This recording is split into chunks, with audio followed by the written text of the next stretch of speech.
Assalamu alaikum. Good evening. Thank you very much. Thank you, everyone. We are here for day 45. We are here with water chemistry with Jakir from Dhaka, Bangladesh. Continuously, we are working and discussing water chemistry. Today, we are here to discuss some part of the water chemistry that we call pretreatment.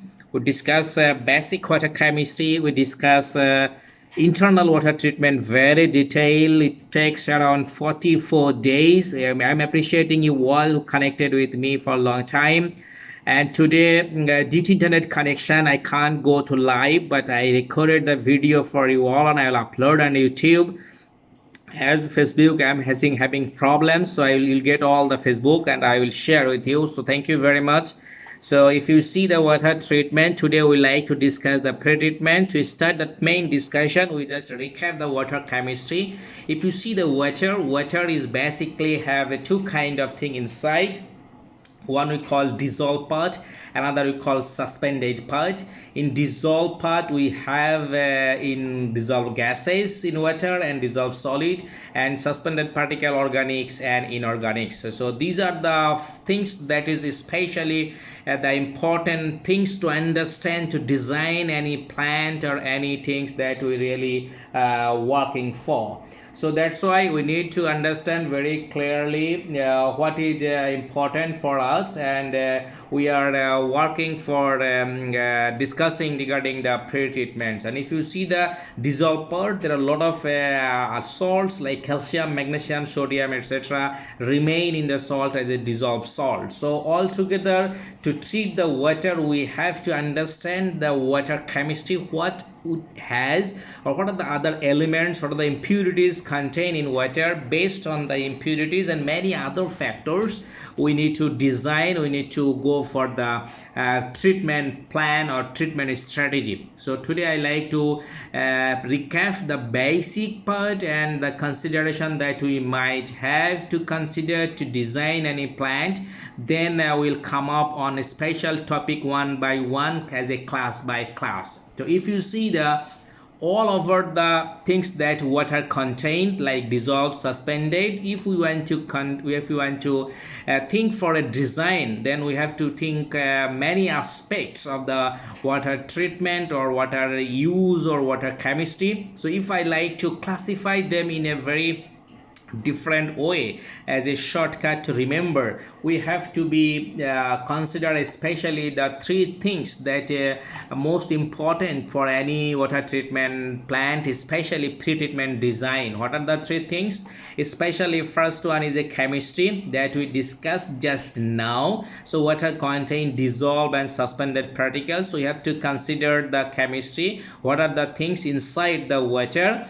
This is only not the factor that is help us or that is force us to select a plant or select a design aspect or set the final strategy. We have two more factors. One is a process and another is a source of a water. As the source, many classes depend on the chemistry also, but we have to be special focus on the source. So what is the source of my water where I want to start the treatment plant, or where I am thinking for the design of the treatment plant? So what are the source available?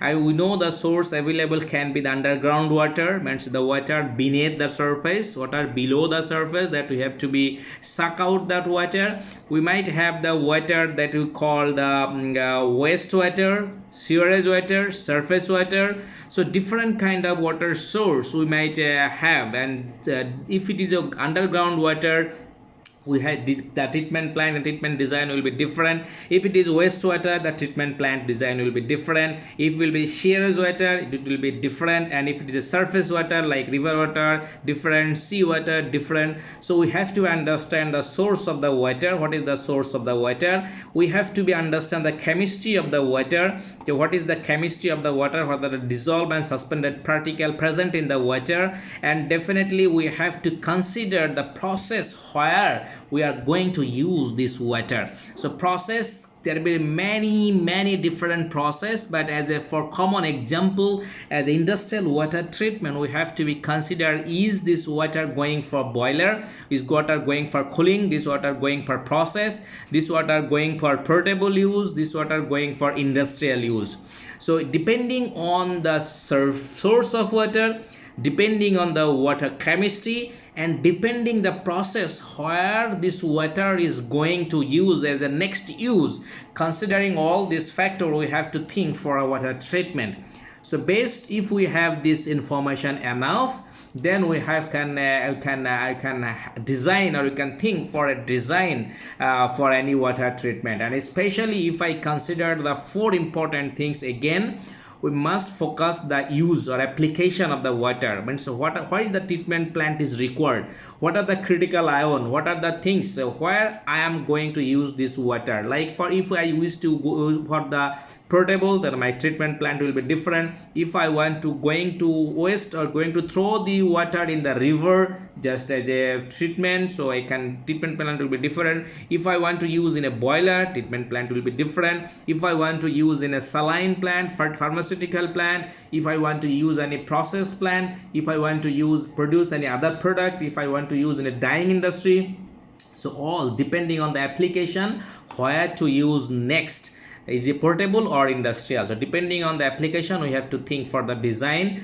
Then source of the water at that site location, discharge guideline, regulation on environment, definitely we have to be considered that, and economy cost benefit analysis. So this is four important things that we need to understand or think for a treatment plant design. That is very important. And definitely minimum requirement is we need detailed analysis of the water, we need the confirmed use of the next application, we understand the economics budget, and we need to the site environmental regulation, discharge regulation, everything. What are the malpractice or what are the some common gaps available, especially considering Bangladesh very restricted limited water analysis report, because its a facility is not available for most of the industry itself, even from outside.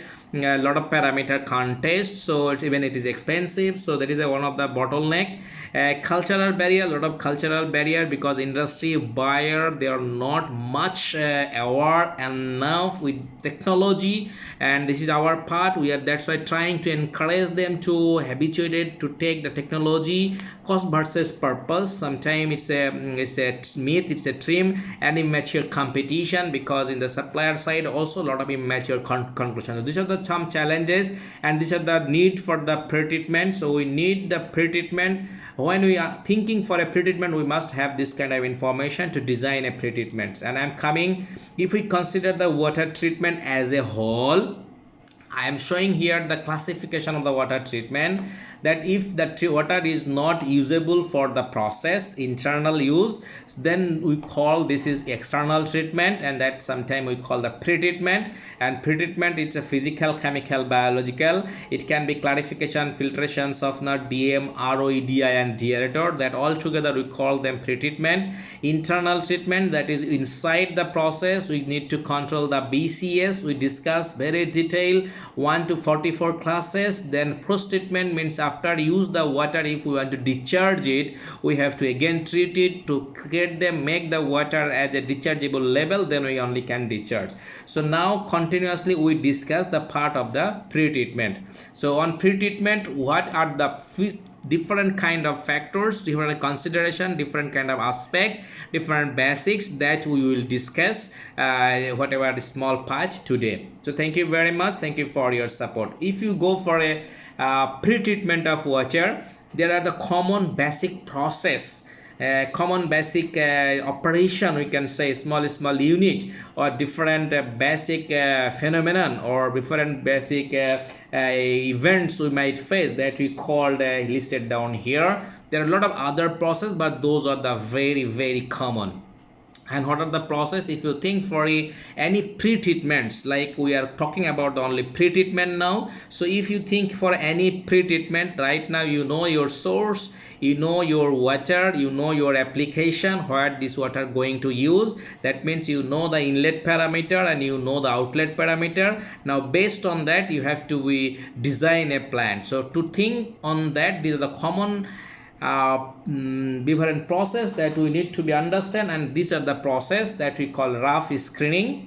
The very first step for any treatment design, especially if it is a surface water, mandatory different kind of rough screening if the water is contaminated with many other things. So this is a step, the very first step we call rough screening.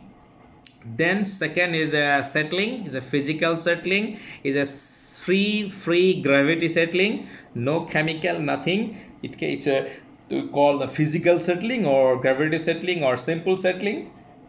Maybe many process it may not record, but these are the fundamental basic process that we need to understand to go to become expert for any treatment designer or treatment operator or treatment process learner.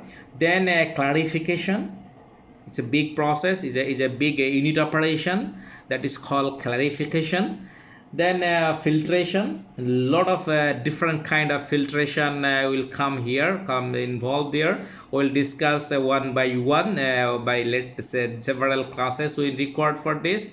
Then chlorination, yes, pre-chlorination, post-chlorination, different kind of sanitization, or we need this kind of treatment that we call chlorination. We'll discuss detail. Aeration, definitely there are a lot of dissolver and other things that require aeration. And precipitation softening, yeah, this is one kind of special softening mechanism that we call precipitation softening. Then ion exchange, this is another very excellent, widely acceptable, widely used process, ion exchange. Then RO process, reverse osmosis, this is also widely and latest widely used process that we call RO process. Demineralization, if for require very good quality water, one of the best most available technology, most widely used process that we call demineralization. And if it is need a further pharma quality water, best ultra pure water, best sanitized water, then we can go for EDI, electro deionization. And if water goes to the boiler, feed water or boiler makeup water, then we need a deaeration to remove the different dissolved gases. So these are the few common basic process that we need to understand at least at a primary basics, so that it will help us to understand any pretreatment plant, pretreatment process, or pretreatment design. Thank you very much. So I just touch first parameter today, like rough screening. So rough screening basically it's a separation of big object, large object that is physically easily visible, we can see very easily. So this kind of large object coming from the fundamental source, if it is like river water, it like surface water, it like sea water, even if it is coming as a wastewater treatment plant, if it is coming from the different part of the industry, different outlet of the different operation part. So in the drainage, an open drain, so a lot of other foreign material, objects, stick, rocks, if it is a river, fish, leaves, different mussels, snails, and so many foreign materials, maybe cloths, maybe unwanted material, a lot of garbages, many things come with together. If it is a sewage water, many things, plastic bottle, then many different kind of foreign object may come that need to be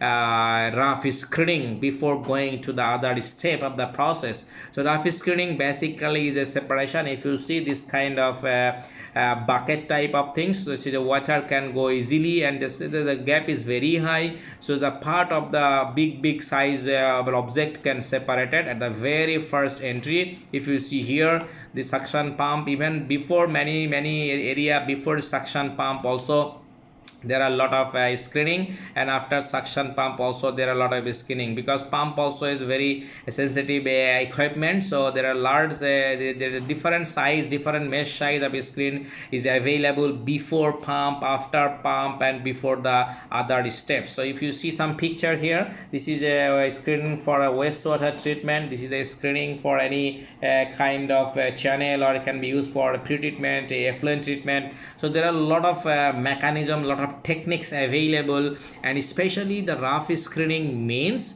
screening the object that is size is bigger, like it can be bigger size, half inch or bigger than that, maybe a quarter inch, maybe the 1 centimeter. This kind means easily visible, easily that is separated by a simple strainer or kind of things. So this is called rough screening, and usually does not any chemical quality change because of the rough screening. Rough screening only separate the big size foreign material that might disturb in the pump, might block the pipe, might block the channel, might block the drain. So to allow the water flow smoothly without disturbing the path, so that's why the screening or the separation or the filtration kind of things used to filter out or to separate out the big things. So this is the very first step for any treatment, especially if it is water, surface water, it's effluent treatment, sewage treatment, all the time they need the rough screening.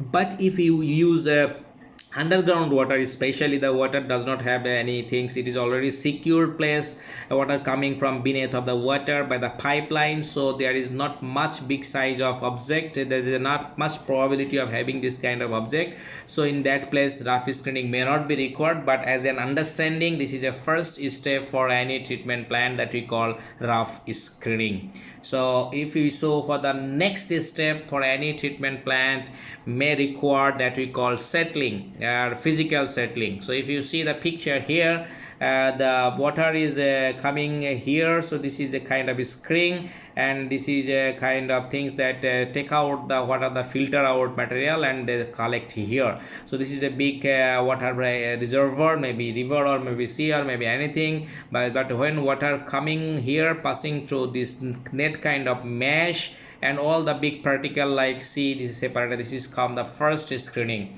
So after screening, generally water take in a tank where maybe sit down the water, keep the water for certain hour, depending on the tradition, depending on the plant size, depending on the location, depending on the available space. It can be hours, it can be many hours, it can be a small hour also. So here especially the heavier particles, different kind of can be heavier particles, letting the water settle.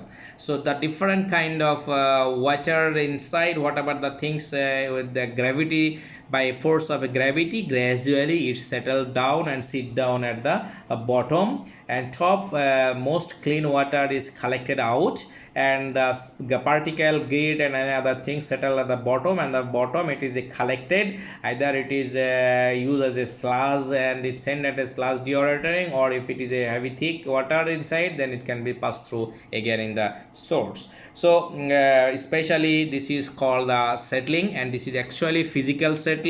And in physical settling, purpose of physical settling is first letting the water stand, holding area for several hours. It's a simple gravity settling, no mechanical or no chemical or any other force applied here, that's why it is called settling. It's a general gravity settling. Heavy particles settle faster, and if the particle size is not bigger enough, heavy enough, weighty enough, it's not settle, it will float and it will go for the next step. So usually the gravel, small stone, sand, mud, silt, the heavier particle gradually settle down bottom of the tank, of that pond, of the area. And this is usually a very slow process, depending on the size, depending on the weight, depending on the mass of the particle that settle down, it come down slowly and settle down. It's for it required a big area, and it's here as told only gravitational force is required. If the process is very faster and water requirement is very big, sometimes special this kind of zone may not be present. It can be called in different way for different plant, maybe some part of the equalization tank used for a settling, some part of other mixing tank or is a settling, but settling is everywhere. But especially this settling we called a simple without any other force use settling, that we call physical settling. So guys, for a pre-treatment we just discussed today first two step, pre-screening and gravity settling or physical settling. For any treatment, this is the first and second steps. After that, there are a lot of other process, as we know. So today we discuss rough screening, settling, physical settling. This is two part. We will discuss further more bigger area like clarifier next day, next video. You please connect with Water TV, Water Chemistry YouTube channel. Please do share and subscribe, and encourage us to share more video. So that's all for today. I just thank you very much for watching, and I appreciate if you do sharing in your wall, in your page, in your group, and in your subscribe our Water TV channel at YouTube. Thank you very much. See you next class. We will discuss on next class clarification. Thank you. Bye bye. Thanks for watching.